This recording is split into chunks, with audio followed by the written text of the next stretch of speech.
got into like a really negative headspace around that time. So it's a couple of years ago, like a really negative headspace where I was struggling a little bit, you know, and I had to change something. It's phenomenal. I'm the man. I'm the best. And all the comments came back was amazing, apart from one. And I was fuming. Got his dog Rufio in here panting. Hey, be sure you stick around because we're only getting warmed up.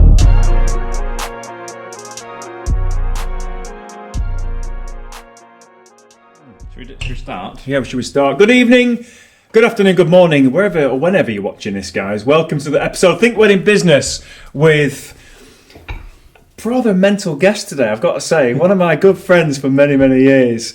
And we won't say mental, we'll say character. What do you think? Real character in the wedding I think for industry. anyone who's listening that knows Stefan knows this could go one way or another, so we'll see. This could end in anarchy. Say anything. You've got a reputation, but everywhere I go, people say, have you met this guy from YSD? Oh, yeah, I know Stefan. He's wild. He's mental. How does he surround? Right, so context, we've got Stefan from YSD Media, wedding film videographer extraordinaire, probably one of the busiest videographers we know, and he balances a very busy home life and a very busy work life. So it's how does he do that? How does he go about juggling the two things and making it all work together? Because he seems to do pretty good at it. So here he is, introducing Hello, Mr. mate. Stefan Remnison. Did I say that right, by the way? Remnison. Remnison.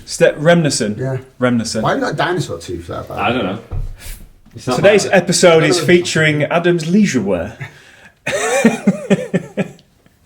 You look good. It's one of my best places. It's good, I like it. So you're going skiing after it. I'm glad we're talking about how I look on a And you dance on a also. podcast that no one can see. Well, I'm in lumberjack full uniform today, like I should be chopping wood. We're on YouTube if you're listening, you want to see what I'm wearing, but nothing outrageous. So yeah, welcome, mate. Thanks for coming on. Thanks. Tell, Feel nervous. tell us about YSD Media. What does it stand for? YSD Media is a wedding videography company based now. What does YSD stand for? I knew this was going to come. I'm going to take a guess. It's got to be your special day, isn't it? No, Young Special Dexter, actually. Young Special After Dexter. after my son, no, it's not. Like, when I was starting out in weddings years ago, I was, obviously trying to come up with a name for quite a while. And I wanted to get something that was like, that would transition from working in weddings to doing corporate work as well. So I didn't want to have something that was just wedding related. I thought about going with my own name, but it's quite hard to spell. But it was John Wilson, actually. John Boy. John Boy. A fisherman. The ex-fisherman. The ex-fisherman. John Wilson. Oh, John Boy, the filmmaker. Yeah. Right, okay. He's a Rex Hunt fishing adventure. Have you heard of John Wilson, the fishing guy? No. Oh, mate, what a legend from Norfolk. It's a really Anyway, niche carry on. area to know about. Though. Yeah, Sorry. Yeah, How sorry. do you not know that? Do you not? But yeah, it was John Wilson had perfect wedding videos, and I thought, okay, I'm not going to go with something like that. And I actually thought about In the era of shit names yeah, that the everyone used to have. yeah, exactly. And I was thinking I thought about down the aisle weddings, like that was another name that came up. But That is wrong. yeah, it is really wrong. But it was a guy, Royston Mayer, who was one of my tutors from my degree. I'd said to him, but he said that will knock out any weddings that you're doing, like any different cultures, if you was doing Hindu, Sikh, anything like that. Your special day covers So all we went bases. up with YSD, which originally was YSD, Your Special Day, yeah. Your special day. We, but we it's don't talk about that YSD anymore. sounds a bit more corporate and Yeah, it professional. sounds cool, doesn't it? Yeah, Sounds cool. ish. I mean, we've had loads of variations of that acronym over the Yeah. years when we're taking the mick at it. Your Shit DVD, that was one of them. Well, this is good though, isn't it? Because we'll talk about this because I've always been fascinated with being Adam Wing Films and the expectation that everything's on me and it's always me, and you kind of got a bit more leeway in that sense, I would Yeah. guess. But we'll talk about that. But Yeah, but leaves them open for corporate work and wedding work, Yeah, so you can exactly, yeah. capitalise And on both. Not I just suppose. it always having to be you, but having a team, and we'll get onto that. But let's go back to how you started in weddings. Yeah. How I started, well, weird one really. I went travelling when I was I think maybe like 22, 23, and I went to Africa, and you don't know where this story's going to go, do you? I went to Africa and we was camping outside this place called the Ngorongoro Crater, and there was a National Geographic crew that was shooting some kind of documentary there. And I thought, I fancy a bit of that. So I came home, signed up to do a degree in TV production, so with the intention of going and working in wildlife. And like anything, finished the degree, passed the degree, went to just started looking for jobs, and obviously all the natural history jobs were down in Bristol, and I needed a job sooner than that, so I got a job in Media City. Worked for the BBC for a couple of years, and then Dexter was born, who's now 13, and that meant that I couldn't really travel with work. I'd gone filming some documentaries in Uganda, filming some mountain gorillas, and there was another job opportunity that came up that was going filming. It was some kind of cat in Russia, type area, but it was a 3-month contract, and I obviously couldn't go. And at the time, John Boy Wilson, one of the guys that I was working with, John Boy Wilson just seems like my inspiration for everything. Yeah, but shout out to John Boy. Yeah, John Boy Fisherman Wilson. But Harold is a guy that I worked with, and he was second shooting quite a lot for Harold. I worked with at the BBC, and he was shooting a lot for John Boy Wilson. Huh. And I'd never heard of wedding videos before. I was like, "What do you mean wedding videos?" And obviously like started talking more to Harold about it, and then. It was Royston, who I mentioned earlier on, who said, don't go with Downey Isle Productions. His son was getting married, so he gave us 3 of the Sony, I think they were Z7s or Z1s or Z7s, the DV tapes. Yeah. So we went and filmed. I don't, but I've heard of them. Yeah, you're a bit young for that. A bit young for that. But like I had I think it was a Z1. It was the first proper camera that I ever bought. It was on DV tapes, and you had to digest them in real time. So it's not like a case now where you stick it in. I sound so old saying this. So you played the entire footage through, and it copies it as it's playing. Yeah. It's like the time it takes to copy is the time of the actual footage. Yeah. Right. And it was Avid. I was editing in Avid back then, which was a pretty good system, to be fair. And then I'd shot the first one, did that one for free, and then liked it. Started doing more and more. But whilst I was working at the BBC, I'd started to film quite a lot of weddings, and it was at that point where I was shooting quite a lot, but still had a full-time job, which was, and also young kids and young family. So at some point I had to make the transition from leaving the BBC, because everything came up in contracts. So you'd have like a 6-month contract on children's, you'd have a 6-month contract on development or something like that, and it got to a point where I couldn't take any more work with the BBC, because in the summer, so it was around February that I left the BBC, and it was 4 months of just trying to get by, before the payments started coming in from the weddings. Yeah. And then that was around 2014, so like 11th year of being self-employed now. Mega. And it's just gone from strength to strength. So. Mega. Can we just cut in a little bit? We've got to mention Stefan's got his dog Rufio with him. Now Rufio's got his own Instagram account and everything. This is quite a famous dog. I don't know if you can see him on camera there. Yeah, you're killing me. You Wherever Stefan goes, the dog goes with him, guys. Yeah. Apart from weddings. Imagine that, a wedding. That'd be tricky. Do you know what? I shot a workshop. It was for a photographer, and she had a workshop, and Rufio was going to come down and where's he called? He was going to come down and be one of the like props. Oh, right. Props? Like a dog model. Yeah, like a dog model. Yeah, and dogs at weddings are great. Yeah, a doggle. But I didn't end up taking him because he's been quite ill with his eyes and stuff, so couldn't take him in the end. So if you could hear panting, it's not Adam getting excited when Stefan talks. It's the dog. Nice. Right, that's right. It's mega that. So I think that a lot of people do the same thing, don't they? It starts off as a hobby. Oh, can you do it with friends? And before you know it, it's like, fucking I'm dead busy doing this. But when you made that transition, you had all them weddings in. Now you've got to turn it into a real business. What things were you doing? How do you get your work? A variety of ways, really. I mean, I think the main way of getting any business is doing a good job and being referred by. First and foremost, good product. Job. Make sure that and it took a while to get the chemistry or the potion. Do like to get the actual formula? That's what it. Chemistry or potion. You finished product. Like how exactly I was going to mould them to do it. And I started off doing it was like 1.5 hour long films, with the full ceremony, full speeches. That was like what I first started doing because that's what everybody did. And then I went on a couple of workshops, and you take little bits from different people, and kind of work out your own. And that's kind of what I've always said. Be interested to know whose workshops you took. Philip White's and Jeff Wood's, they're the 2 workshops. That's exactly the 2 I did. Well, we've not done the same ones, but those 2 guys. But we did do in Hungary. Oh yeah, we went to Hungary. Of course we Go did. to Hungary, yeah. You see that smile like come on his face when he said, "What happened on the trip, boys?" Can't tell you. I mean, I can give you some Do you remember footage. the hangover with the horse? Yeah. Well, What? Let's go on to that in a minute. Let's go on to that. I mean, that's a whole different subject. But, Yes, got So that's good. I did Yeah. tours as well, but a different time. So you had Yeah. the right mentors, and they probably still are, but you take the best at what they do, aren't they? You You know? take a little bit from people, and obviously, like, it's not necessarily just the way that you film; it's the way that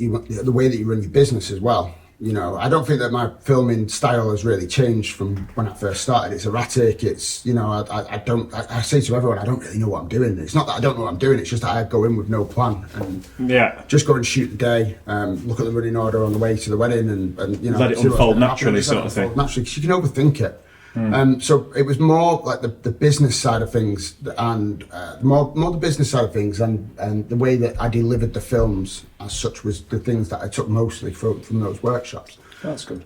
Both incredible videographers, and, like, you know, I recommend if anyone, if any of them are doing any workshops, then Yeah. I'd say the main thing to think of with anyone that's, am I waffling a bit here? But, like, the main thing to do is, like, not just learn from one person, learn from as many as possible, because if you just learn from one person, you just adapt their style, and you don't want to adapt their style. You want to take little bits from everyone. Yeah, you got And, multiple yeah. perspectives, isn't it? I still try and go to something. If there's something on offer, I'd go every year, even now, just to. Well, you went pick to up little bits. Rue Stain did one, didn't you? Did you go Yeah, to that yeah, one? last year. Was that good? Yeah, it really was. And there's one coming up in April that I'm going to as well. I'm talking at, but I'm also looking forward to hearing what everyone else is saying, just to learn stuff, because it's good to keep. It gives you ideas, doesn't it? Keep you fresh. Definitely. I think that investing in current. keep it investing in yourself is really important, because trends are changing all the time. Things are rapidly changing in the film world, I imagine. So it's kind of keeping on it's top of hard stuff, because, isn't it? I think you'll probably get this as well. That, like, sometimes I know for me, like, I like to be creative and I like to do different things, and I don't really like to follow trends or anything like that. But you've constantly got to keep trying to raise what you've done before, and it's hard to do that Yeah. and still stay creative.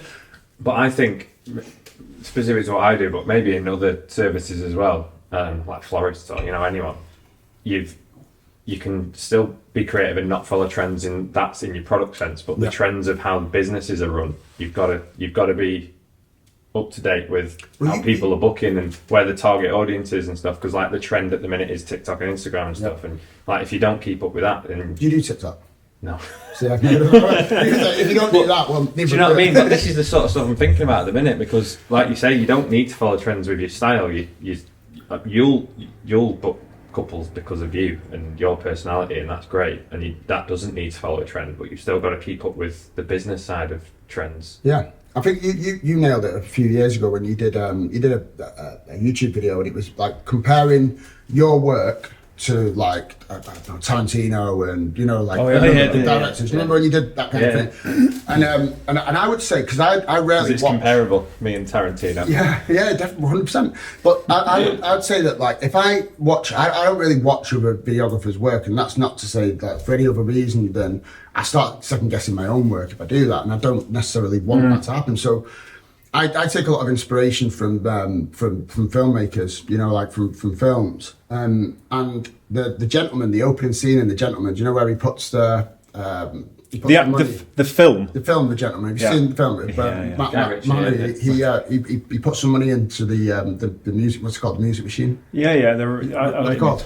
Yeah, jukebox. Jukebox. With the record player. Yeah, He's in the lifts pub up, at the beginning. and it lifts up, and you've got the sound effects of that. Yeah. And I used that for a film that I'd done. It was at the Roman Baths, and I used the very, very start of it, and, like, took the inspiration for the start of the film from that. Yeah, brilliant. And it's stuff like that's, you know, trying to stay creative, but trying to make new things. But then there's still things that, like, I said, the danger of doing that is of making films with just how you feel on the day. It's like you'll make one and you'll love it at the time, but then, like, 6 months later you'll watch it back and you're like, why did I do that? Maybe they edit that bit out. I don't know. Well, yeah, I was going to ask. There's so many videographers now who are churning out similar work, and it's very good. But I'm wondering what makes you stand out above all the new wave of videographers coming in who have a similar style. I suppose it's like, you know, finding those little nuances and getting inspiration Yeah. from different areas. Well, you have because you're really busy all the time. Yeah. We'll get onto that in a minute, how you maintain that. But yeah, what things do you think keep your game raised, and how you differentiate yourself from other filmmakers? I mean, I guess the danger is of everybody shooting similar kind of films, which is like slow motion shots of the bride and groom, like looking at the camera and all that kind of stuff, is that it all becomes very samey. Like the whole industry becomes very samey, where I shoot pretty much everything handheld, and I've kind of adapted the Hurt Locker style recently. You know, Okay. like where it's kind of like a little bit shaky, because it's nice to make the transitions kind of work from there. You know, like from like that, especially dancing stuff. And I guess it's just, I don't know. It's hard to answer that question, really. Well, you're saying that you do a lot of it handheld, so that you're Yeah, going to get a I- different effect there, right? I guess it's more that like I try it. The kind of films that I do aren't like anything else. You know what I mean? Not that I know of, anyway. Like, because I don't. Acting, it maybe sounds a bit arrogant that I don't watch other people's stuff, but like, I genuinely, for that reason of second guessing myself, I don't. And I guess because of that reason, it's kind of like I'm more of an island, if that makes sense. Yeah. You know, like kind your of a bit your cut stuff off. is unique, and I think anyone that goes and looks at it can see that compared to like what you typically see of a wedding video these days. Like your stuff does stand out, and maybe like you say, because you're just putting out what's coming out your brain on the day, Yeah. and you're not influenced by anything else that's in the industry. I think that's the good, because you It's get totally brain unique overload, don't perspective, you? isn't it? Because Yeah, I think I remember Philip White's talking about this years ago. You follow other suppliers when you go on social media, and you're on Instagram, and you think, like, I need to network, I need to connect with and be social on Instagram. You follow loads of other suppliers, but then my timeline is just full of wedding stuff. Yeah. And I see other videographers, I see other photographers, and then that kind of seeps into influencing what you're doing. And then it, like you say, it's just a knock-on effect, and everyone becomes the same. I think that's one of the worst things you can do is you get that sort of imposter syndrome, and I know that I get it. If I'm flipping through Instagram and there's like something that I decide to, if I decided to watch it or whatever, and I watch like something, like someone else's work, and it's fantastic. Yeah. Then I'm starting second guessing my own work, and then that makes me doubt myself. Yeah. And I don't want to feel doubt. I want to be Yeah, like, I do it. every day I wake up, because I don't watch anyone else's stuff. I'm the man. Every day when I wake up, I'm like, I go in and I do it. And I get the feedback comes from the clients. Do you know, I don't really, like, if anyone else criticises the work, actually, tell a lie. A few years ago, there was, I put this video out, and it was this really beautiful moment where Amber and her granddad came together. It was at Merrydale Manor. And I remember putting the film out, and I'm thinking, this is phenomenal. I'm the man. I'm the best. Like this is gone out. The feedback that I've got from it, this is amazing. And all the comments came back was amazing, apart from one person put, amazing film, grading could be better. and this, I think this was around like 2016, 2017. And I was fuming. Like, I was looking, I was hunting this guy down on this thing, like, who's this guy to say this to me? was he? Who is this man? I mean, that Is it someone we know? I can't remember. I mean, the comment might even still be there, but I remember just like looking at his work and just fuming, like just stomping around the house for a couple of days. You need that, though. You need it. Actually, I started that after I'd calmed down a little bit and started like, well, there's no point in me doing this anymore. I'm just After rubbish. you'd egged I'm his rubbish. house. Yeah, I'm just rubbish at my job, and like I was saying it to Alex, my wife, and she was like, no, don't worry about it. I was like, yeah, but why do I even do this? I'm terrible. Like, you start getting that thing. I've been there with that. I've And, been there. Don't worry, everybody And, does. But actually, after that, I started focusing a little bit more on that. About like, and it's that constructive criticism that sometimes is helpful. You can sort of get into a false sense of security if all your clients are telling you how amazing you are all the time. Exactly, yeah. And without hearing, it's like someone. It's like looking beautiful, but you've got a bogey in your nose, and no one's telling you about it. Do you know what I mean? You'd rather someone told you that you've got a bogey. Yeah, I do. it's a You got, good analogy. you've got a bogey. You've got a bogey. Yeah. Right, no one watches the video. So because of that reason, I just think it's better to be more of an island and deal with that. And You can come out of your situation, get over your own emotion, look at it, and actually go, yeah, he probably is right, maybe. My grading probably could be done a little bit better. it took a while for me. Because to everybody loves you, don't they? Everybody loves you all the time. You're only going to get good feedback. And I get it. In our industry, I get it's so easy to get full of yourself Yeah. because the Well, feedback's that's exactly so You know, what I like. I'm just trying to The think. clients are on a high, they've had their wedding day, they're buzzing, "Oh, you've been great, been amazing." Some of You're the- like, I am really good. Yeah. Yeah. Yeah, you should sort of floating on water a little bit, aren't you? And then you caught some out of it, and someone's like, Yeah. just that I little think bit, that's you know, where, with the imposter syndrome, because I know that's the thing for a lot of people, because it's always so high, when that bubble is burst, it Yeah. really sends you flying, doesn't it? Yeah, because it's like, But then I think it gives you motivation though as well. Well, that's the right way. that's to what I look felt. at it. I That's the right way to felt, look at I it, felt motivated to like, and every year, and you're probably the same as this. Every year I try and improve on something that, you know, from the previous year, whether it be audio, whether it be grading, whether it be sound, whether it be like trying to use the gimbal less, or using the gimbal more, might get better drone shots. Like I bought an FPV drone and I don't really think it works in weddings at all, but I've tried to implement it. Like I used it at the start of the first wedding that I shot this year. I got an FPV shot from the top of a mountain coming down. It was an elopement. FPV drop, is that one you put the you goggle the on you your put the eyes? goggles on. Right. You put the goggles on, and I got it like basically flying around the side of the mountain. Then it came down. It really works for that, but it doesn't work for a lot of other type things. But traditional culture hall jobs. yeah, it doesn't work. Haven't But placed really, is it? It can do, but yeah, it's just trying to improve on something year on year. It's good though, because like that one shot on one PCO portfolio will tuck people in, and they might necessarily not get that for theirs, but it's just something to put on a line and attract people, isn't it? Yeah. Different techniques. Can we talk about your packages though? Because you said you structured. Let's talk about your package. I didn't. You said you learned how to structure your packages and stuff. I'm just curious about your pricing and your packages, if we can talk about that, and how you structure, like, not like what's involved specifically, because that's like specific to us, but like if you've got like a 3 package setup or a small, medium, large, or that kind of thing, and does it? Stop it. What is your package? Is small, medium, or large? We'll talk about it after. Does it change ever? Do you have set prices, or does it depend? And So I speak to other videographers that would charge, you know, extra for like singing waiters or, you know, any other bits of entertainment throughout the day, whereas they've got me for the day. So I That's just weird go- then, because- so for example, if you was there, Yeah. they would charge extra for you. Would they really? Yeah. Because it's extra filming. It's that time And that it's- you're extra filming rather than just sitting down and having And it's not having a break. it's not just that. I I've mean, seen that. I don't get it personally. I don't know. if I work with you, then I would see that as a positive because that makes the video more dynamic. There's more layers in it, so I can do more with that footage. But some people would look at it, that's their break time, and that's more time in the edit, which is true. Both of those things are true. You work in extra time. Like I'd say that you would improves your have, film and more footage to work with, but course. you're spending longer on it. and ultimately that's your shop window. So you want that extra stuff. Yeah, So I would see yeah. that as a positive. The more stuff like that happens in the day. So when a client books me, I get there usually about an hour, 2.5 hours before the ceremony starts. So if I'm doing a wedding at, let's say, Merrydale Manor or Culshaw Hall or, you know, Heaton House Farm, one of the venues that I work at quite a lot, I would get there, say the ceremony's at 2, I'd get there around 11:30, do half an hour of shots of the venue before anyone gets there, and then go up to the bride usually for about 12, stay with her for like 10-15 minutes, go and see the groom or go and get some more shots outside, go and speak to the venue staff. Because I think, going back to, you know, like how do I get so much work, I'm not trying to maintain really good relationships with like all the venues. You know, the venue recommendations is just as important as client referrals. You know, if a venue trusts you, then it's good because you get quite a lot of work from that venue, and it takes away the marketing that you would need to do constantly on social media. So my day would kind of work like get to the venue, get some drone shots or get some shots of the venue before anyone gets there. Go and see the bride, go and see the groom, and then fluctuate between the bride and groom, film what's going on there.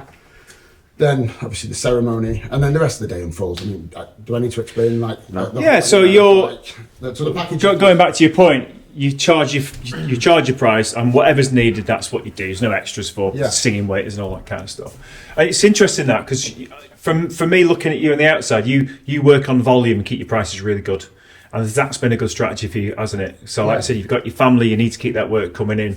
That's always been the sort of like. I mean, you're charging. As far as I know, you charge a good price, don't you? Like Yeah. you're not like it's not cheap. I try and keep Quite the premium, but you're still doing quite a lot of weddings. So yeah. I've always found that because I've got a lot of kids and like, you know, they all like doing stuff. They all have quite a lot of activities to do. I find that it's the risk and reward of putting my prices up too much to then price out the work, like the local work that I get, and then go more into like international or you know, weddings down in London or weddings that, you know, far away from home. Like, I quite like to work within a radius of where I live. Yeah. I like to obviously go and do destination weddings and stuff is cool, but I like to, my primary work to be around where I live, so I can come home and like I'm there for I'm the the same. kids. Like Yeah. a couple of years ago, I think in what are we in now? 2025. So in 2022, 2023, one of them years I did 11 destination weddings, and I counted I was away for 44 days. And that's a lot. That's all the edit time gone. That's time away from the family, from the kids, which, you know, sounds great, but reality is you go to an airport, you're queuing up for, your bag always goes into the other side of the security. You have to go through. It's not glamorous, really, is it? No. And then there's a problem with the car hire company, you get chased off wild dogs. Like there's a variety of things that always happen on destination. I reckon there's a difference between someone like me going on a destination wedding and the stories that unfold, and then you going on. Man, I genuinely got I bet chased off dogs. Like Just you saying that, it's like only you could go on a wedding abroad and get chased by a wild dog. They lost my bags on when I went. I did a wedding in Austria, and they lost my bags, and it had my tripods in it. My battery chargers, my drones. It was in the Alps, so I had like three batteries that were charged up to about 40%, and then it got delivered. My bag got delivered an hour before the ceremony No way. to the venue. Straight on the charge. Bosh. Yeah, so I got some incredible stuff. got through it. We'd stayed an extra day after as well to watch it. But anyway, the packages. I just two. Like one that's got a short film. Just changed them recently because we did a teaser which was like 1 to 2 minutes. The highlights which was 3 to 5. And then a feature film, which, you know, it is what it is. Yeah. It's a blank canvas. Yeah, it's nice and simple. Like you're there all day, you've got 2 options, dead easy. Yeah. So you see highlights and full film, ceremony speech. Just short film. What Short film. I was trying to lead you into, the point I was trying to get to is what you've said about staying local and just the value of just being home with your kids and not having to travel too much and stuff. Because it's something that I arrived at recently. It's like you get to that ceiling of pushing your prices, and then you go, oh, okay, I'm generally priced out of local venues now, and I'm having to go further afield a lot, and I'm at that point of like, you know, do I charge a bit less to stay at home, or do I charge less in the winter? And I liked having dynamic and being able to fluctuate on what I want to charge per wedding. I think mostly like this. Most of the packages are just baked like, you know, this is the same price for everyone, because I don't want to like charge someone more than someone else, and you know, all that kind of stuff. Yeah. But then there's things like elopements or destination weddings where the prices do change a little bit. So the base price will always be the same, but then it's like added on for like travel same and all same that. in mine. We've had guys on who do different prices for different weddings. They'll see who the client is, stalk them on Instagram, Facebook, try and find out their net worth, and then price them from there. That's what I'm asking, because I heard. Fair? Is that fair? Well, we've had a guy who runs his business that way, and he's charging. He might only be doing 10 weddings a year, but he's charging 20 grand for each one. It's one of them, like, on a wedding day, how much work are you going to have to do on that day, and how much work are you going to do in the edit? Because on the face of it, every wedding should be realistically the same, but it's not. Some weddings you'll go to, and there won't be half as much to film because there's not as much entertainment. So in theory, they should pay less than somebody else. Yeah, But then that if you applies get to a there, lot of it's got- suppliers. Like even what you do, there'll be weddings that you go to where it's the venues lends itself to you being able to set up really easily. Oh god, and acoustics and stuff, I'm guessing. And then there's crowds that will make your job a bit easier that'll buy in. And then there's times where you've had to really work them and it's harder. And like we have, I know. Can you imagine me that? Or pricing it right? If you've got a really bad crowd, I'm going to charge you more because I've got to work them more. No, you never charge it differently. But like, I know from what a you're saying. filming point of view, if I've got like, if it's down south, so I'm already staying overnight, so I'm losing the afternoon before to travel, so that's editing time gone, and then I've got bride prep at her house and groom prep at his house, and then I've got to go to church, and then I've got to go to the reception. Oh, it's so much more, isn't And it? it is a lot more at work. Isn't it? It makes sense, but I think that it just complicates. It's just easier to make a fair price. That By the way, I'm the same. Everyone gets the same. Yeah. It's just, you know, sometimes you work harder for it, sometimes you don't. Yeah, it all same. I balances know some out. suppliers who will like look at a date, and then if they don't want to work that date, they'll charge a little bit extra for it. Yeah. And if they get it, they're getting more of a If they get bonus. it, they get it, and if they don't, they don't. And I don't know. There's dates obviously that I try and steer clear of, which is like my kids' birthdays, and then obviously trying to plan a holiday. You know, in the kids' holidays is difficult because it's usually during the summer holidays. That when is we're a busy. bugbear, isn't it? It's busy. Let's get on to that because you're really busy. How many weddings do you do a year now, on average? I'd say 120. around 4,200.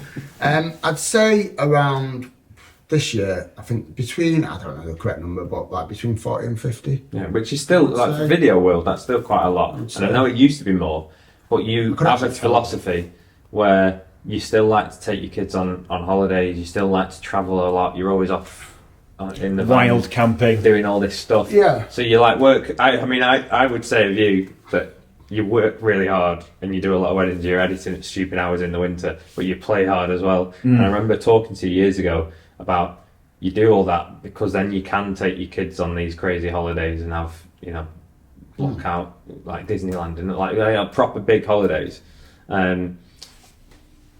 Where does the work-life balance? Like, what's your kind of philosophy on that and thoughts on it? 'Cause It changes all the time. Like it does. It changes all the time. Like I try and set myself like working hours, and during the winter months, like you just said, working crazy hours. During the winter, I'll get up at 4 o'clock in the morning. I'll do 4 hours before the kids get up. Get them like.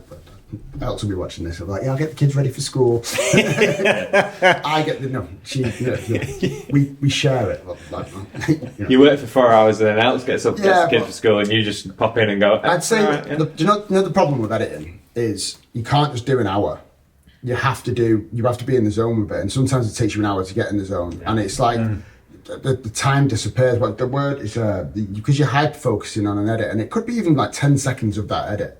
You're hyper focused on that bit, and you look at a clock and 3 hours is gone, and you're like, "Where's that time just gone?" I think 4 hours is the right chunk of time that it takes for you to get into it and Yeah. get some substantial work done. And I've tried to get like working hours. Like I'm my own worst enemy because I get a little bit obsessed with like if I've got maybe like 10 weddings backlogged up, I'll get obsessed with getting them done. I'll have a list and I'll have to tick that list off one by one, and that list doesn't get ticked off for a number of weeks. But by the time that's done, a lot more things have been added to the list, so the list never actually finishes. So there's various things that I've done in the past where I've like given myself set working hours where I'll work no later than 6 o'clock. But as you know, it's busy times. It's hard to sort of stick to that. When you get in the zone as well, you just want to keep going, don't you? There's no, I guess there's no real right or wrong way of doing it. But I remember getting some advice years ago of someone that said, don't work in the evening, like shut off at a certain time. And I do try and stick to that. I do try and stick to having the evenings. But sometimes when you've been, like last week, I remember I was working on an edit, and the edit was finished. It was completely finished, ready to deliver. And I thought I'd give it one last go over, and I ended up tearing the whole edit apart. And I've spent 2.5 days on it since then. It's behind the scenes video, and I've ended up spending now that edit's had 7 full days on it. Oh, and man. it's 40 minutes long. And it's like I've made it from what it's supposed to be, which was a vlog, into like a Netflix documentary. Do you know? Because I guess that's a problem because that interferes with the work-life balance and all the rest of it. Well, it's good. I think one of the main reasons what you want is so you can give advice for people who are struggling with this balance. Because I've done weddings before.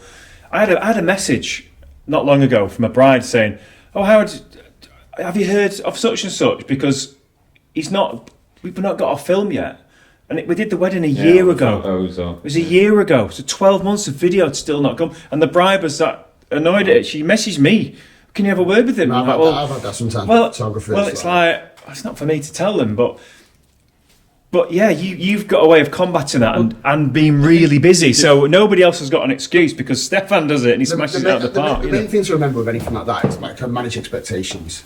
First of all, Your wedding film will be ready in a year. Yeah, no, it's never a year. I think the record's like 4 months. I think that's like the longest it's ever took to turn anything around. Like I'm sure that someone watching this yeah. will correct me on that. That might be average for most people. I'd say around 4 months is like the Yeah, one. I've heard a lot worse than that. Yeah. But it's all about managing expectations. Like you feel the pressure, suddenly you can sometimes have like 50 to 100 grand's worth of footage that is untouched on your hard drives, and the pressure builds up on that, and you're like, I need to get this out because this is a lot of pressure on me. Yeah, got bills to pay. But then you have to, what we do is get in contact with every single client that, after the wedding, like 3 days after the wedding, we'll say, obviously we've smashed the wedding, you've got loads to look forward to, blah, blah, blah.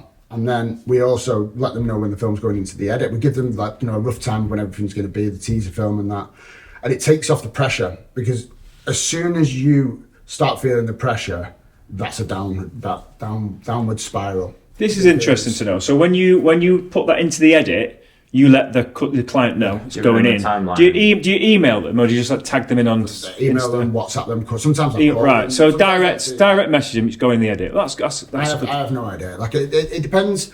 Like obviously, some Because people. I think a lot of the time, I think when it's a good thing to do. The messages that I get most of the time are just the curiosity of like, just no rush, just wondering when to expect it. So No rush, I want it now. If you're over there. He's all right. I don't like them messages at all. I don't like anyone chasing me up for anything, because as soon as I do that, I'm like, that immediately starts putting in my mind that extra pressure. they want it. And I suppose it's like the same thing that I was talking about before with the imposter syndrome, and that guy that criticised my grading. Like, he called me out on something, and that did my head in. So I want to alleviate that problem before it happens again by fixing the grading. The same thing with the clients. Like, I want to make sure that they know before they ask me. I want them to know. yeah, Right. You know, so I'll always. You're getting in there first, aren't you? And also, like, it's, these people, they booked you for a reason. They booked you for your skill and your style and all that kind of stuff. But they've also kind of bought into you as well. So I always treat them like a mate. You know, if I have a message them saying, like, I was saying to, I think it was Pete and Laura. I was telling them about, like, awesome. if it's sunny in the summer, I struggle to edit. Like, I struggle to be able to sit down, because we have like 7 days of sun all year.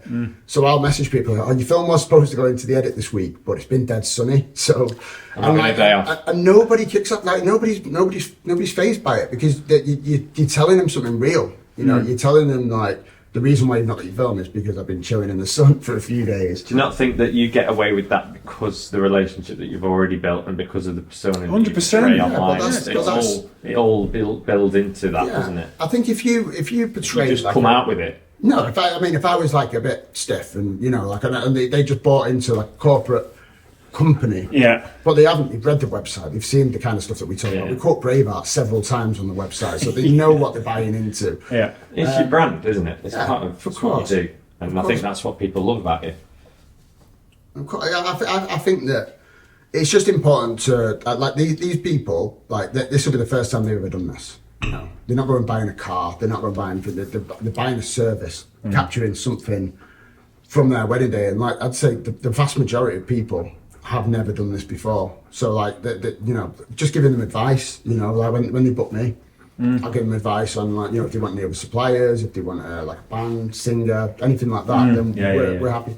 But it's about that initial phone call that you have with people is an opportunity to sort of get your personality across. You know, like the kind of stuff, like Elks will be next to me whilst I'm on a call, and she'll be cringing because I'm just like, I just go off on a tangent. And I think some of the things that But that's you, innit? And you're being real, and that's so important. Like, it's not a corporate company, is it? It's you. I said I said this to you on the phone before, but like I was on the phone to one. It was a mum of the bride. I think it was a mum of the bride. And I remember she was like saying, well, how long's the film? And I was like, oh, well, we make the film like 20. She's like, why is the film only like 20 to 30 minutes? You know, the ceremony's an hour long. Old school, you see. An hour long. And I was like, well, we take the best bits out of it. Like, we take all like the bits that you're not going to want to watch again. Like, it's kind of like watching a film with your parents. You know, we want to take out all the cringy bits out of it, so you're not cringing like you would if you was watching a sex scene like with your parents. And Elks is just next to me, like with her head in her hand. Like, she's like, "What are you talking about?" And they hadn't booked, but like later, and I never ask anyone to book there and then. Like on the phone, I'll always say, there's a lot of other videographers. This is my style. You might not buy into that style if if there's any other style. Go and have a look and then come back to me. I will never ask anyone to book me there and then. And that's also good because it shows confidence in my own ability. When I'm selling it. I do always the same. But because I say like random ridiculous things like that, they already know that I'm going to be like friendly and I just kind of And have just that be sort of, open, like, matey thing. And I think if you going back to what you said, like if you can build your brand in a way that you're able to joke with the bride and groom, even if it's just the film might be another week or another 2 weeks, or there's some, like, even things go wrong, you might miss something, you might miss this, but you get other stuff as well. It's but they're a lot more forgiving if you've got that relationship. Yeah, I'm not saying that like we'll go and miss anything or anything like that, but it just gives you that little buffer because they buy into you and you're not a corporation, and it's kind of I don't really know how to describe, but it's just a way of being like cool. There's some weddings that I do. I feel I can just say anything I want. It's all banter. Yeah. They're going to love it regardless. Takes me back to the tits and teeth comment. Yeah. Adam. It's better all round, isn't it? Yeah. And they feel more comfortable. And just to go on your point there about you don't at the end you don't say book me now. It's like, look, there's other people this is something that I say towards the end of the meeting. So look, if you book me, great. If not, there's other people out there. But if you're interested in booking me, just let me know. This is my style, and this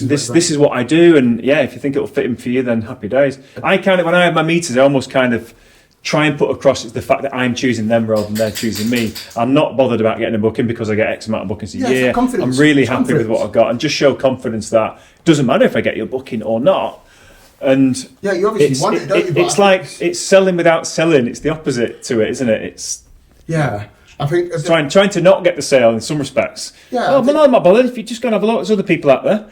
Oh well, no, we want you. It's like, oh, okay then. It's important to be definitely to be confident in your own abilities, because you like, I know that when I'm selling it, I'm going to smash that wedding. Like, I know that video is going to be incredible, no matter what happens. But it's about them believing in me saying that. So if I'm then, like, straight after the phone call going, hey, have you had any thoughts about that? Like, I won't chase anyone. I'll just, Yeah. I generally don't follow. The odd time, maybe. Do you know what? Maybe if I've had a meeting with someone and I put it all out there, I don't think I follow up. No, because you, like you say, you're portraying that confidence. Don't want to feel desperate. I need a booking. Yeah. But like that, I mean, I think that was a long way of answering part of what your question was about how to manage it with a family. Like, it's. Do you ever? Is there any times where, like in the winter, for example, where it all kind of bleeds into your family life and it's compromised and it's 100%. Your personal life suffers? 100%. And I think that, back in our house, like for a few years, like I was doing all of the weddings and all of the edits, and that was tough. I remember that after COVID, I edited 73. It was like, with all the postponements, it was 73 weddings. And I remember being in September and I had 27 weddings to edit before Christmas. And I remember just looking at that thinking, how the heck am I going to do this? And I said to Elks, like, I can't do this without any kind of incentive. So we booked Thailand for February. So I thought, if I get all of these done by February, but you don't want to rush any. Some edit weddings take a day or two. Some edits take like 4 or 5 days, and you don't know. So that 27, you might get 10 of them off really quickly, but then the next 5 you'd struggle. But with the kids, it was always like Elks was doing everything to do with the kids, like getting them ready, taking them to school, doing homework, doing all that kind of stuff, which she would claim that she still does now. But we share it a little bit more. They're even arguing when they're not together. It's hilarious. I know exactly what Elks will be thinking. Yeah, we'll cut this out. The last couple of years, Elks has started doing a lot more of the editing, and I tried to teach her, but it was. So you brought her on board. She didn't have another job or anything. No. So Elks was doing like the admin for the business, like all the finances, and like just running everything. I'm away with the fairies all the time. I'm creative. I want to be making films. I don't want to be, like doing all that admin stuff.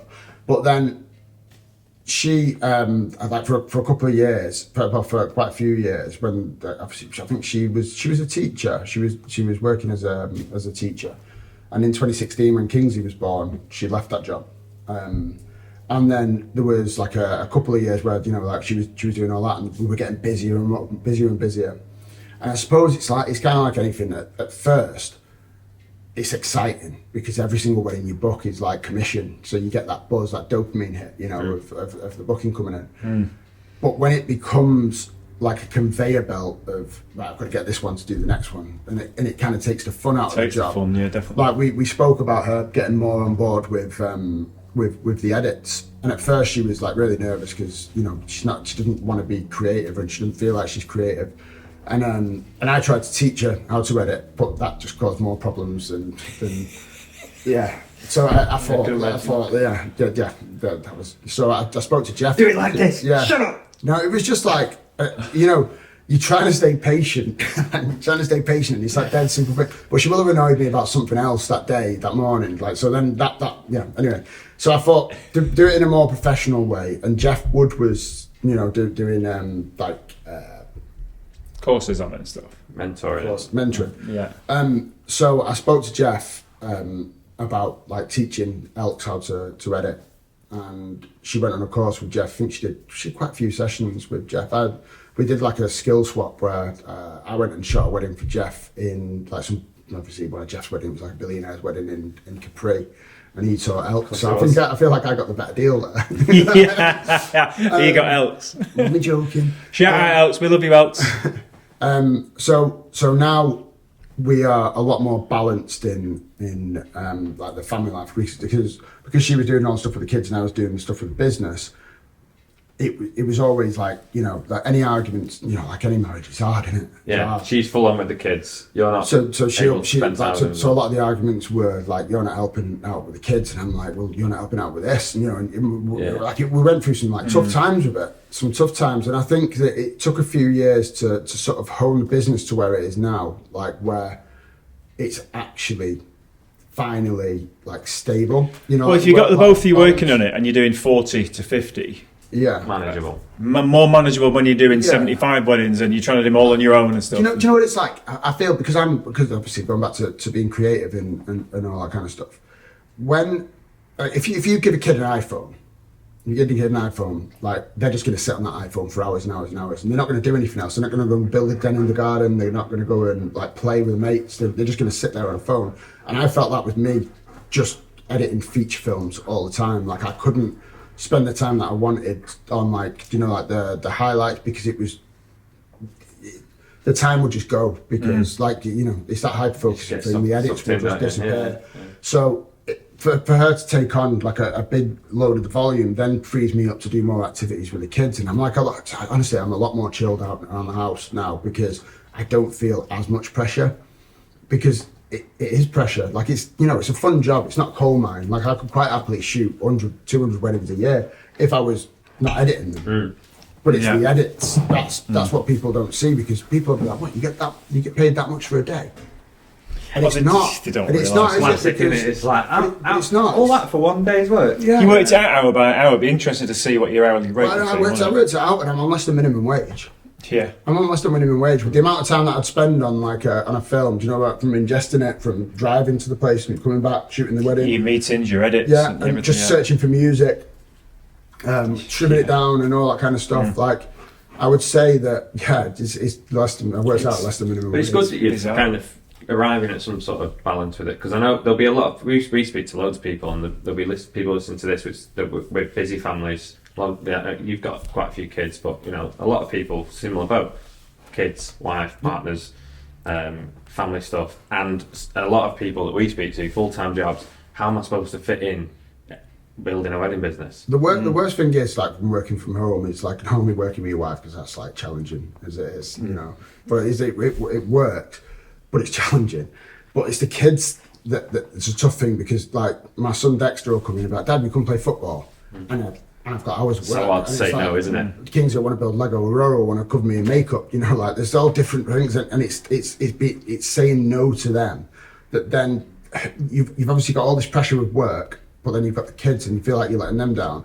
But and obviously with Elks, when she was doing more stuff with the kids, and I was doing more stuff with the business, like that was like pulling us apart a lot as well. So it was like I got into like a really negative headspace around that time. So it's a couple of years ago, like a really negative headspace where I was struggling a little bit, and I had to change something, and we had to change the way that we ran the business because it was chaos, it was chaos, like with the editing and just the way that we ran everything. It was. And I think You've got a balance. so You've got a good balance now, which is coming up with working hours is the Learn most from it. important thing. Like I did trial something out. It was Steve Bridgewood that told me about some YouTuber that he watched. So this is kind of what I stick to all the time now. Go on. But it's a clock in, clock out system. So like I will work no more than 8 hours in one day, right? So that means that whenever I start work, I'll start my phone off and like on a timer, and for start, the phone goes away, and you work for say 2-3 hours, right? Whenever you get up to the toilet, stop the clock. As soon as you get to that 8 hours, done. Right. Because if you don't, like when I was saying before about because then you have a lunch break. If I go and walk the dog at lunchtime, that doesn't count. So if I start work at, say, I try, like at the moment, I'm not in the winter mode, so I'm getting up at like 7. So I'm not starting work until after I take the kids to school, so it actually eats into my day longer. But in the winter time, I could be finished for like 2, 3, 4 o'clock, and I'm done. Yeah, Okay. you get, Right. I've got getting my up early. evenings back. And that means walking the dog. I say going to the gym, but like... Quite like that because you're holding yourself accountable as well. I'm just thinking if I did that, there'd be some days where it gets to sort of the kids have gone to bed. It's 8, 9 o'clock at night, and you've still got I've still got a couple of hours to do. Yeah. It would. I feel like that would motivate you to. Do you know what's good to about get it? them done? Do you know what's if you good know about you've it? I've got an hour left on the clock that I've not finished yet. Yeah. I'll get it done rather than just ignoring it. The thing that's good about it is like it creates a system that you know as well as anyone, like editing videos is some videos will take a day, some will take 3-4 days. That's that one that I've said that behind the scenes, it took me 7 days. If I hyper focus, like, and I broke my own rule the other day when I was editing that because I tore it all apart, and I'd worked on it from 8 o'clock in the morning until I think it was about 6, 7 o'clock at night. So I'd done no breaks and just hyper focused and just changing things around. And when it all finished, my head was just mashed. Like I couldn't speak, couldn't function because I'd just been like looking at the edit, just changing little bits all day. And then I was no use to anyone. Like, you know, I was just a little bit down, a little bit. With that system, with the clock in, clock out thing, I call it that. I can't remember what the guy was called. He was called Sam something. Steve Bridgewood told me about it, but he had like this. Him and his wife, they worked together, and that's why it was interesting for me and Elks to watch it. He actually had a machine where he clocked in and clocked out, whereas I'm just doing it like old school on my phone. Yeah, easy. But it works because then I have time for the kids. I have time for other stuff. I have time to, you know, like to watch TV or go and play football, and I know what I'm doing every day. You know, Yeah, you've just got That's to a good set hours. takeaway, I isn't really it? like Yeah, that. because you wouldn't be structured normally. Because probably like you at the start, There I'm is just no going to go into structure. the edit and just do it. You And might have found this. I'll say to Jade, "Oh yeah, I've got work to do. I'm going upstairs to do work or whatever." And you know, I'll come down a few hours later. Have you managed to get your work done? And I'm like, "Well, I've still got. Like, I've done a bit, but I've still got loads to do." And Yeah. you know, probably times where I'm scrolling on my phone too much. But I'm like, it gets to like hours later, and I'm like, "Well, I've still got loads to do. Like, I need another hour." And she's like, "How long do you need? You know, how long do you want me to watch? When can we swap?" And I'm like, "I don't know. I've just got so much to do. Like, I can't put a time frame on it because it could take me an hour. It could take me 7. you've got a But system, right? if I've got a system, then she also knows. Right, where's your clock up to? Oh, I've got 3 hours left. Right, boom. it helps at home. Yeah. It helps at home. And That's the takeaway for anybody watching. Definitely, The I'm gonna do the scrolling thing is difficult because it's not difficult, but like the scrolling thing, if I know that I've got 8 hours to work on any given edit, right, then that's 8 solid hours. So I'm not looking at my phone during that time. I'll leave my phone, like, and don't get me wrong, like I'm saying this like I do it every day. Like I don't do this every day because you can't do it every day. But as long as you've got the philosophy of trying your hardest to try and have a work-life balance, because you know that, like, when you're editing 10 minutes, I'll be done in 10 minutes. It's never 10 minutes. That's 2 hours at least. yeah. You know, like there'll be a problem with the export. There'll be a file that's like this, there. Like, the problem with the export. There'll be like a file that's not connected. Then you've got to go through it all, or just An email pings up and an you email just go down a rabbit hole. Rabbit holes, yeah. And it's never like that. And I think that if that happens, if it's suppose like having a relationship with somebody who you're working with, or having any relationship, it doesn't matter what you like. If you've got a relationship with anyone, and you're that unpredictable that every single day you're like, yeah, I'll be 10 minutes, I'll be 20 minutes. It's like eating bad food. Slowly you're gonna get fat over time. Same thing with a relationship. You slowly, it does affect things. Doesn't it? Gonna start. It's gonna, you know, it's not just gonna happen. It'll be the straw that broke the camel's back. Will involve like weeks and weeks of arguing. And So we touched on it a bit at the start about you being called YSD Media as opposed to Stefan Films or whatever. Like me, I'm Adam Wing Films. And I mean, this is just a personal question for me. I'm wondering whether that does give you any freedom to then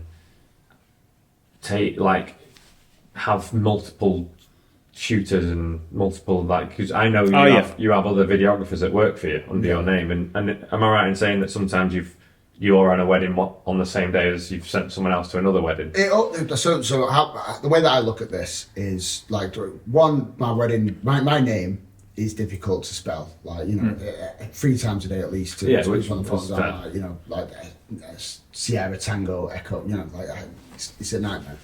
So the original thing wasn't to have a team of videographers. It was more to make it easier for people to remember.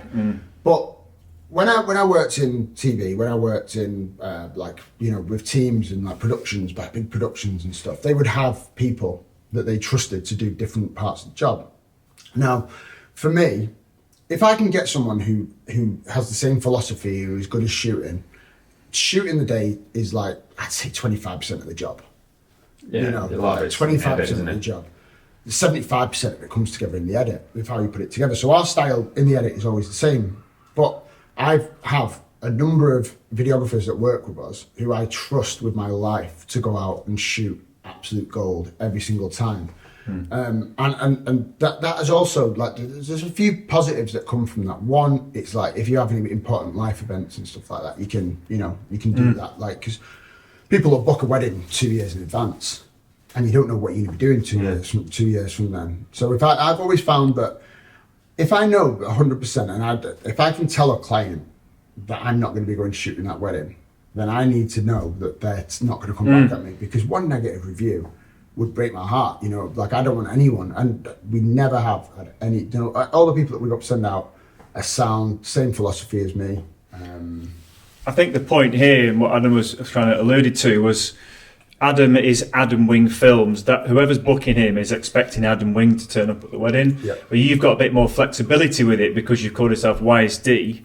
Slight Well, corporate edge. do you ever get any comeback of like, oh, why aren't you there? Why is it someone else? Because that's I'm trying to think my of worry. That's I'm trying what to think of someone with a name, like, you know, like Paul Mitchell hair colour. That's something like that. You know, like someone that's got a name. Yeah, they don't expect Paul Mitchell Yeah, to do but it. you kind of, Adam Wing Films becomes more of a brand than it does just you going out. That's kind of what I would go towards with that. But I would say no. Overall, How do you communicate it? Do you let them know at the start, or do you just sometimes a week, 2 weeks before go, oh, by the way, it's going to be someone else? It might not be me. it all depends, because sometimes, like, people will just book because, you know, they'll be recommended by the venue or a photographer, and I do try and speak to the vast majority of people, but it doesn't always work like that. Some people just message and say, right, have you got some prices? There we go. Yeah. And we say, do you want to have a chat? And like, no, I want to book. So Do you let them know at the start, though? By the way, when you've had an initial chat with the couple, It'll be one of the team. It'll be one of the team. See, I think people overthink this. and they I accept it. genuinely think people overthink it. I Okay. think that we all get involved, and I had this thought at the start, like, these people don't know me. They know my company. They don't know what I do, or like they don't know. Yeah, they don't know me. So, but they know that they're going to get a fantastic video if they book YSD Media. So, as long as I know 110% that whoever I send out is going to go and absolutely smash that job, then It's not a matter to your couples. So you I don't would think always- from their point of view. I would always say that. I'd like, you know, that reassurance is the one thing that you can do. And if you haven't got 100% confidence in it, it's exactly what, this is what you do, right? And I've seen you do this at weddings. Like, you'll go up to someone who looks nervous, but you'll go in 110% confident that that song, and you getting that person up and taking them out by dragging your tie out, you know 110% that that person is going to be involved in it, because it's that whole showman thing. And it's the same kind of thing for me whenever I'm telling anyone that, you know, it might not necessarily me be coming out, but you've got Ahmet or Haley or whoever. So you do tell them going that out. when you speak to them? Yeah, of course. That was a long way of answering that question, wasn't it? No, it's good. No, I'm curious that. Yeah, I think- you know, because I just feel like if you. Yeah, I'm just book- saying, would it deter people because they're not getting Stefan? But it would deter people, but people really bought into you and your brand and your name. You're called Adam Wing Films. They want Adam Wing turning up, don't Yeah, they? if I book it in and then a month before I go, oh, by the way, it's this person on your day, and They'd be I like- just assume that they'd be like, well, why aren't you coming? I've booked You know, I've booked you. You know, the one time when there's one time when I showed an element of doubt to somebody when they booked me, and it was the day before it was around. I think I had a family member that was really ill, and I phoned them up and said, I'm really sorry, it's not going to be me coming out tomorrow. I've got somebody who's really ill, so I'm sending out such and such a person, and that immediately put them in doubt because the day wasn't getting me. Now, I remember around that time she'd messaged me a few times, really nervous later on that day, you know, and it was a tough time anyway, and because I'd not told them with 110% confidence that whoever it was that was coming out was going to absolutely smash it, that then led to doubt. So on their it's side. managing expectations right at the start, isn't Of it? course, and I think It's that's how you communicate it, because, like you say, because you know that they're solid and you're portraying that confidence, then they're going to go, "Oh yeah, we'll just Man, Yeah, and the work speaks for itself as well, doesn't it? Yeah. I have my way of like going out and shooting, but the people that I go out that I send to go out, they're all phenomenal. You know, I'm not the only, like me and Adam aren't the only like videographers that are absolutely mate. No, I'm joking. But we're not like the only videographers that like can go and shoot a wedding. If you've got someone that you can trust 110% with going out, because ultimately it comes down to the fact that this is your brand. This is your brand, and if somebody messes up on that, then it comes back on you. It doesn't come back. So if someone goes out and shoots like in direct sunlight at 20,000 ISO, and then that comes back to you, and then you're like looking at the edit like, what the hell has this person done? Then that's a problem. But if you know that person's going to go out and absolutely smash it, You've and no you issue. trust It's them. just it's managing expectation right at the start, isn't it? I think that's the thing. That's the key. but I also think the importance that As a company, you're going to get a phenomenal film, whether it's me or whether it's somebody else. That's what we do. We make content that they're going to watch that film every day for the rest of their lives. And it doesn't matter if I'm shooting it or one of my team. That's going to be I get that question when sometimes when people book and we're chatting and they go, "What happens if you're ill?" And I go, "Well, I'll send someone else to cover the day and I'll still edit it." And they go, "Oh, cool, yeah." See, I have that, and there's nothing that I can because do. I know, and we've got I'm screwed we've with got that. mutual people, and like you said, there's some great people to cover. I've sent people to cover weddings for me that are way better than I am at filming. Yeah. And I'm like, you're getting like, don't worry. Not just I know you booked me, but you're getting like sometimes I'm like you're getting someone even fucking better. But it's as soon as you tell them there's a reason why you're not going because of X, Y, and Z, that then it opens a can of worms, I think, and it's important to. Don't tell them why you're not coming. No, because it might not be for any other reason than it's like your kid's birthday or you might be on holiday or whatever. Got my cousin's friend's bar mitzvah that day, so send it to someone else. It could be for anything, but it doesn't matter. The reason doesn't matter. Yeah. What matters is the fact that someone's going to go out there and smash the wedding. And It would be nice as well. It. I've missed stag do's and birthdays and God, family things and friend things. Me too. Oh man, I came home from and a those wedding. people. Those people in your life don't really understand. They're like, "What do you mean you're not coming? Like, can't you just call in sick?" And nobody really gets it unless you're in the industry. But I felt awful sometimes. I'm at a wedding, but I daren't let the couples down. I daren't have that conversation of sending someone else. So.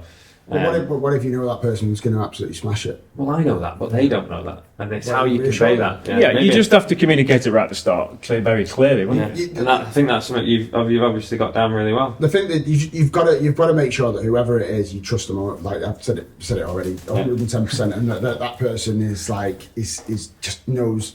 Like as a videographer, like you'll know that. But if you start at the beginning and you do the journey that we've done, where you go and start and do like I'd say weddings for free, and then you build up and you work at different venues and you kind of work higher and higher. You've gone through all the stuff. You know that there's going to be problems, and it's how to deal with those problems and fixing them. Like it might be there's no light, there might be like a buzzing, like a refrigerator in the background, there's a kid crying, like anything that goes wrong on a day. If you know how to solve all them problems on the day, and you know that whoever you're sending out also knows how to solve all them problems, Yeah, that's the key. that's the job. The job done. If you're sending out someone that's inexperienced that doesn't know what they're doing, it's just anyone. Well, on that point, just to dig you out a little bit, when I started, Uncle Howard rang up his friend Stefan and said, "I've got my nephew wanting to get into video. Do you mind taking him under your wing a little bit?" Pun intended. And you took me on weddings, which I am forever grateful for. But I didn't have a clue what I was doing. Nobody does. Nobody does. Like, And fair enough, I wasn't covering weddings for you. I was coming with you, so you had it covered.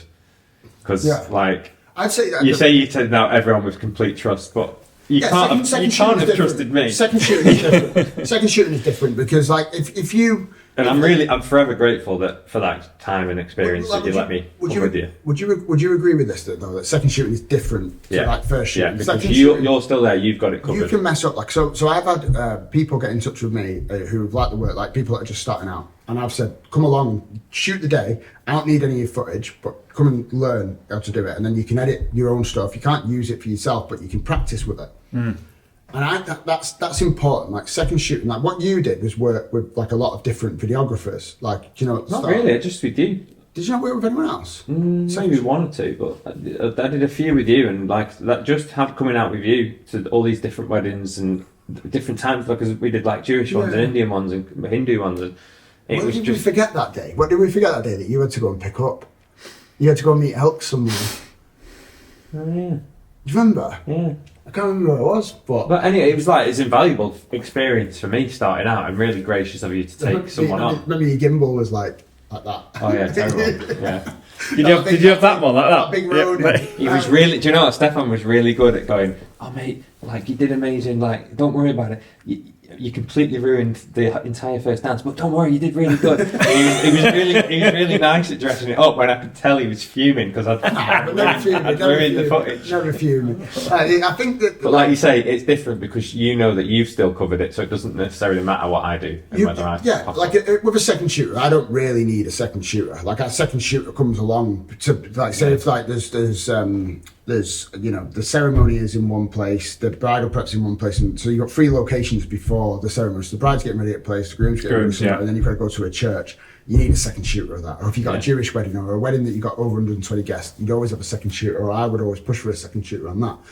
But the second shooter's job is basically to fill in some gaps of whatever you're doing on the what you call it. So the second shooter you can train a second shooter whilst they're working with you to become, and that's kind of what's happened with Armet. Well, this is it. It's probably beneficial to you to take people on in that sense. Not only were you helping me out, but then you're building someone who could potentially become your shooter in the future. Exactly, and that's like with Armet now. Armet has been Armet is one of my grooms from 20. Andy Murphy was on it as well. I think it was around 2016, 2017. Okay. And then we did a styled shoot up in. I really wanted to go and do a film in on the Isle of Skye in Scotland, and no one had booked me to do it. So I thought, right, do you know what? I'm going to get the experience, and it's kind of what I did with Iceland as well, where I wanted to do a shoot, but also learn about the production thing, but like the production side, managing a team, and all that kind of stuff.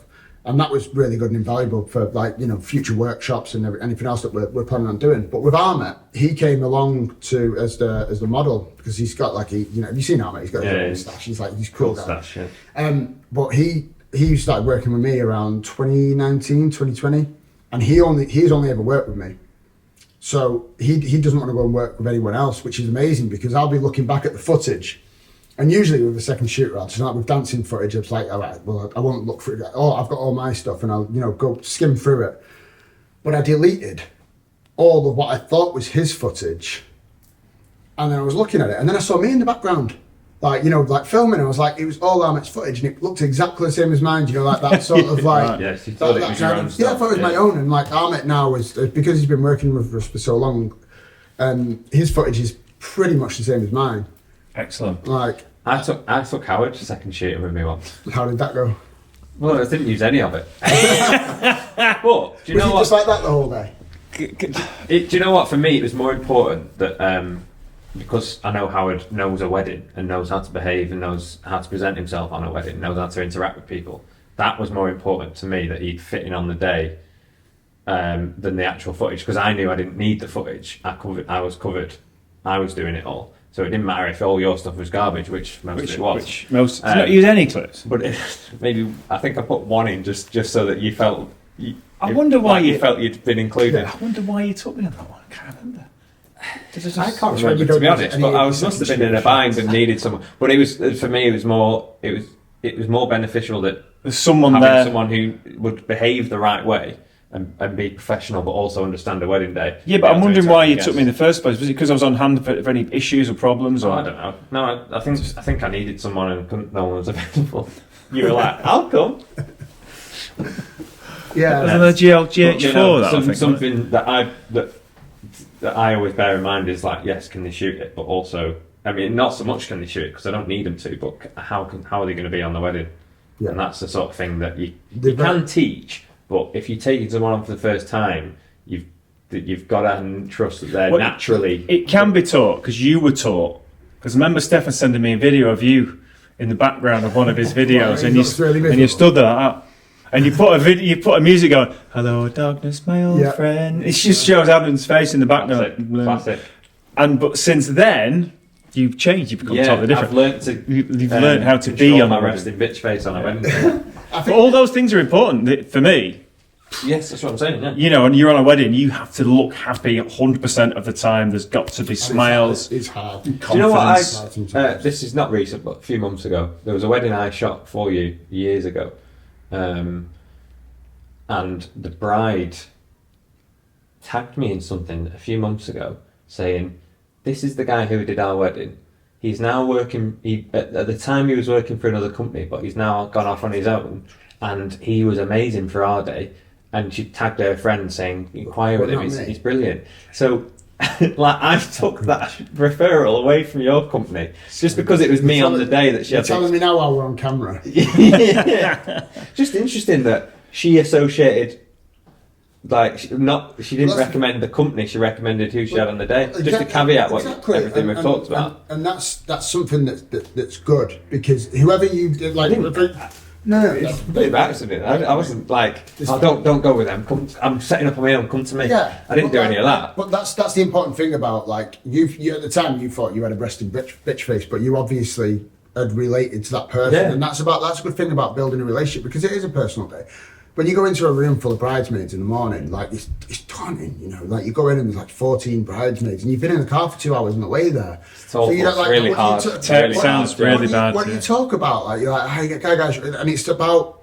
It's daunting if they're not accommodated, but generally, so at my wedding, if I have a laugh at the bridesmaids, it's great. But the odd one, there might be a few bridesmaids that are a bit. They're a bit awkward. Guy with the camera, they climb up, and it's hard to walk into that room sometimes. Yeah, I just go in and just tell them, like, just try and ignore me as best you can, just film the day. I've had mates tell me they've gone in, the girls are getting ready, and they've dropped the tops, the boobs are hanging out, and they're just like, "Do you want me to go?" I'm like, "No, you can stay." and they're like, "Oh," but I love that, because it shows that they're really relaxed in your presence, which is priceless. And I This think is what everyone wants to hear. 3 men talking about boobs on a wedding. I think if you can go into a room of bridesmaids and make them feel comfortable when they're getting ready in the morning, and that comes across in your footage, that doesn't come across in any other way than like, if you look at the bridesmaid footage, and they're all, like, you know, clammed up and, like, looking at the camera and, like, side-eyeing, and they all look a bit stiff, then you're not doing your job properly. You've got to go in there and, you know, like, put everyone at ease first thing in the morning.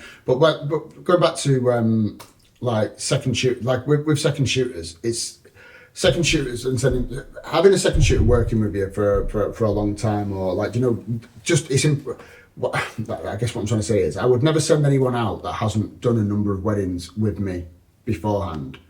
They'd have to know, like, the style that I want and what I expect on the day and stuff. And I think it's like any business. You don't have the owner or the MD or the creative director, whoever, going out doing everything. Because if they do everything, like, being self-employed, you're the marketing manager, you're the social media manager, you're the filmer, you're the editor, you're the admin, you're, like, everything.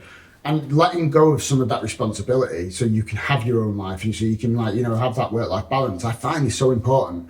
Because if you can take away some of that pressure with, like, there's so many ways you can alleviate pressure in this industry, and one of them is obviously staying in contact with people before the wedding, but then another one is just being able to have that confidence to be able to pass that baton on to somebody else, and you know that job's going to be good, so you can have your time. Makes sense. Makes sense. Right, come on.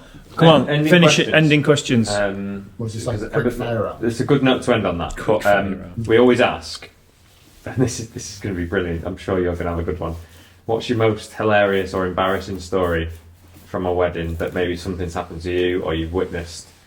That's. Give me a minute, because I mean, it's probably not. I'll have to have a minute to think, but the most. Oh God, I don't even know if I can tell a story, but, like, you can tell it. It's all right.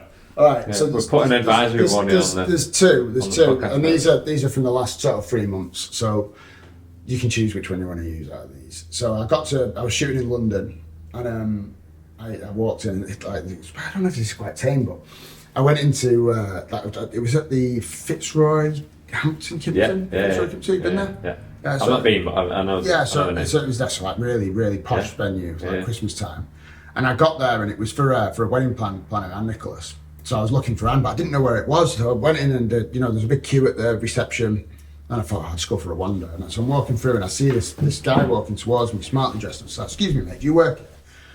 And he's like, oh, no, sorry. And I'm like, I'm filming the wedding today. I'm just trying to find out where everything is. And he's like, I think it's through there, mate. And I was like, oh, brilliant, nice one.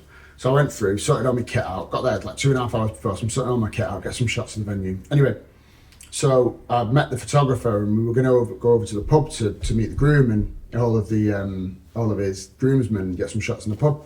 So I went in there and I'm like, and obviously I've met quite a few people and I didn't really pay attention. And I'm like, I went in and I was like, hey mate, I'm Stefan, nice to meet you. He's like, oh, we already met. And it was him. It was him. It was the groom that I'd asked if he wanted to. Yeah. He just like not said anything. Love that personal relationship with your couples. Yeah, but I'd not. What, and you said I'm here shooting a wedding which way? Well, And he's like, he's not said anything. Yeah, he's not said anything, but it's different because when you put through a planner, the planner deals with all that kind of stuff. Yeah, So I yeah, always yeah. ask the planner if I can speak to the bride and groom beforehand, but they book a planner for a reason to deal with it. Like, I'm a supplier. Like, do they really want to speak to me? In that It's regard, what we'll let you off. Yeah. Yeah, but then the other. I always like to chat and connect with my couples. Yeah. Excuse me, mate, do you work it? but then, No, I'm the groom, not that. I was at Colshaw. Story number 2. Yeah, story number 2. I was Right. at Colshaw a couple of weeks ago, and this is worse. This is a lot worse. I can't remember. I'm not going to say a name, but I can't remember who it is. But I got there, and there was I'd seen on the thing that there was 2 photographers, and one of the photographers came in, and she's like, "Oh, hi, nice to meet you." And it was in the ceremony room. Do you know Colshaw Hall? Mm. And I was getting some like shots of the thing, so it was 2.5. Just waiting for the groom to arrive. So the photographer came in. I was like, "Oh, nice to meet you. I'm Stefan." She's like, "Oh, man." And I was like, and she's like, "Oh, I'm second shooting for photographer. She's pregnant." And I was like, "Oh, okay, congratulations." Right, and then, so then a girl comes out of the den and walks over carrying cameras. And I'm like, "Oh," she comes into the ceremony. I'm like, "Hey, nice to meet you. I'm Stefan." She's like, "Oh, I'm," and I was like, "Oh, congratulations on the baby." And she's like, and the photographer that I'd just been speaking to said, no, this is the content creator. I've been there with another similar story, but I can't really talk about that one. Yeah, you never ask someone if they're pregnant. I get that in your case, that's a fair kind of assumption. Yeah, because she buried me. She'd like still. I would never have said it. Yeah. I never. So I didn't know that on the sheet it didn't say content creator. So I feel like I was railroading. So they're the content creator as well. These are they're popping up all over the place now, aren't they? What was the question from the last one? Can't remember. Well, before we do that, if you could swap trades on a wedding day, do something different.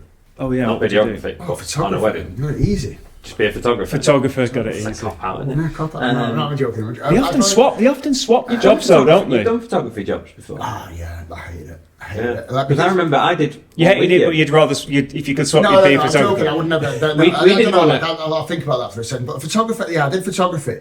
We did one at Renbury, and you shot photos, and me and Stu did the video. Yeah, mate, like nightmare. I think did? photographers have. I would say photographers have it harder on the day, and we have it easier on the day. But they have it easier in the edit. Yeah, that's so right. it kind of like crosses over. But if I was going to do another job for a day, I think I'd be like, I wouldn't do delivering canapes because I just, Catering stuff. Catering staff. In the kitchen, helping yourself. I'm Brilliant. coming out with like one sausage. Like, there you go. That's all we got left, I'm That's a afraid. smart Sorry, answer. they've already had, the people over there had it all. Yeah. Stefan definitely hangs around the kitchen doors waiting for canapes to come He out. won't It's last literally that on job my for long, Instagram tagline, professional canapé fee for like commandeering canapes I think I've since seen that before. 2000 and whatever. Right, so our last guest, Frankie Noon, makeup artist. You work with Frankie. Yeah. No, she said. So she left a question for the next guest, which we're going to ask you to do for the next person as well. Do it every time. But her question to you was, if you had to make a reel, an Instagram reel, to sell yourself, what would you put in it? I think Jeff did it. Like Jeff did like a behind the scenes of me the other week. Knocking on that door. Yeah, I saw it. Yeah. Because I think that kind of that like Steve had done. Actually, you know what? I actually did it a couple of weeks ago where I asked Steve as part of the Iceland behind the scenes to tell me a story of what it's like to work with me. Did you see it? Yeah.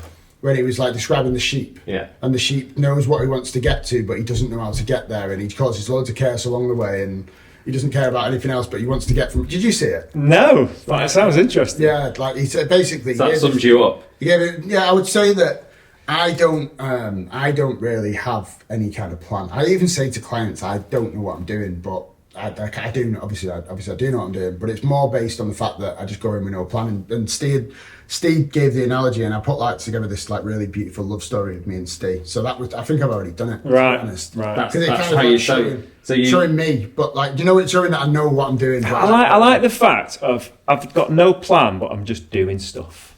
And we'll get where we want to go, but I like that. It just takes so much pressure off. So many people have a plan. I want to get to my goal. You're just like, well, I'm just going to go do a load of stuff. Yeah, and we're going to get there. At At the end of the day, like on a wedding day, like anything could change. The weather could change. People could change. Like you know, things can happen. Disasters. I mean, like I remember, like once it was I can't remember what venue it was, but the bride's dad had taken away the wedding dress. He left it in the car, and he'd like gone back to the house to then get changed to come back.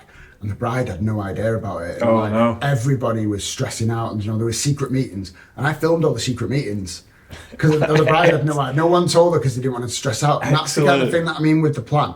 You don't know what's going to happen. So if I'd have sat there for hours, toiling over, right, we're going to do this at this time and that at that time. We'll take them outside at this time. Then on the wedding day, when that happened, I would have been stressing about the other thing that I was supposed to be doing. Exactly. Do you know what I mean? So if I just go in and just like, well, that's think- happened. And Also, for any videographers listening, I bet there'd be loads of people that would go, like, because that's a stressful moment in the day, I'll put my cameras away, I won't film that. But the fact that you filmed Yeah. it is brilliant, because they'll love that afterwards. Yeah, With kids crying, like I would say that like so many things happen on a wedding day that are like, go against the perfection of what people expect, whether it be a kid crying or someone falling over, or like just something. Yeah. And using that to your advantage, like I did one the other week, and it actually did really well on Instagram, and I got a few bookings off the back of it. And it was the ceremony. It was the celebrant was announcing the bride and groom to the bride to obviously walk down the aisle, and it was all outside. Oh, was this when it tipped down, they had to change, and Yeah, I saw it. So then, yeah. so then I filmed them carrying the chairs inside because it started chucking it down, just as all the bridesmaids had already come down, but it was chucking it down. So I filmed like a little section about it and bringing it back in, and then made the highlights about that moment. So By the way, I was gonna talk to you about this afterwards, because I don't really watch other people's work, but because it was you and it popped up, and for whatever reason I watched it. One of the best highlight trees of things I've seen in years from a wedding video. I was like, and the fact that you zoned in on that 5 minutes, 10 minutes of the wedding day, and that was the highlights. It's about mini stories. Yeah, Like you didn't show anything of the rest of the day, but as a little trailer or a little highlights of the wedding, I was like, that's gold. It's just like It's one of the best things I've seen in ages. Like, Loved it. It was just, I think it's important, right, to whenever you, like with the no plan thing, I genuinely have no idea what that film's going to look like until I sit down in the edit. And then whatever, it's like throwing paint at a blank canvas. And if I've got too much of an expectation of like what I'm going to use, what music I'm going to use it. You're like when Jackson Pollock, can't you? I had the same thing. So I meet my couples. Throws paint at a canvas. Exactly. And So it happens, yeah. If I edit something yesterday and I edit something today and tomorrow, it'll all be completely different. It's just however I feel at the time. I meet my couples before the wedding, and I make a plan with them. But it's all the time, is the names. I get people who's up for banter. What's their favourite song? And for me, quite often it's gone. I just let it unfold and see what happens, because everybody shows themselves. We know that they're going to be fun, and I just find it's less stress on me. Oh, I've got everything in my plan I needed to do. I just let it flow. Yeah. But I used to obsess over that years ago. Yeah. Of she wants that song for them, but I might get on the wedding and think, she's not the right character for that. And she's asked me to do it, and I'm like, oh shit, I should do it. I just let it flow now, and it's better. A bit like this A interview. bit like this interview. We'll get Stefan on. No I've got plan. no idea how it'll go, but we'll just go with it. We'll see what happens. It's And it's gonna- probably going to be chaos, but It's gonna be alright. it all works out. What's your most embarrassing thing that you've done? We can't Oh, tell yeah. you. I can't tell you. So, can we have a question from you for the next guest? Something weddingy, businessy. Ideally, Yeah. something businessy, because I know who's on next. What do you think of Adam and Howard's interviewing technique? All right, yeah, we'll go with What do you that. think of Adam's jumper? No worries. I don't know, like, do you want something professional? Like, what would you, who's coming on next? Well, you're not supposed to know. That's part of the charm. But it's a website copywriter, SEO expert. Okay. So if you've got a specific question that you want to know yourself about that, What font? No. What's the, when creating wedding websites for someone, what's the weirdest question you've been asked to do. Boom. Got it. Cheers, mate. Well, thanks for coming on. That was great. Yes. Good fun. Thanks for having me. I knew it'd go on longer than I thought. That's all right. We just waffle, don't we? It's How long brilliant. has that been on? It's an hour 40 and my battery's about to die. Perfect timing. Not Thanks too for bad. watching and listening, everybody. Hope that's given you a bit of fun. Go and check out at YSD Media. Yeah, Stefan? IYFD_media. Yeah. Yeah. Well, nice one. Thanks, guys. It was like we're doing a weird stretch.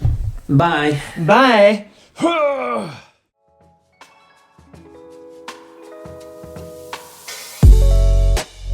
So thanks so much for listening. We really hope that you found this episode insightful, inspirational, and if you did enjoy that, then please consider subscribing to us wherever you get your podcasts, iTunes, Spotify. We're Think Wedding Business. We're also on YouTube and Instagram. So if you want to watch us, you can go over to YouTube and find us at Think Wedding Business. And the same over on Instagram to keep up with all of our future episodes. We'd really love you to subscribe and join us on this journey. And if you do like this content, please consider giving us a 5-star review. It just helps us get seen and helps spread the word. So thanks again for listening, Wings and we'll see you out. next time. Bye-bye.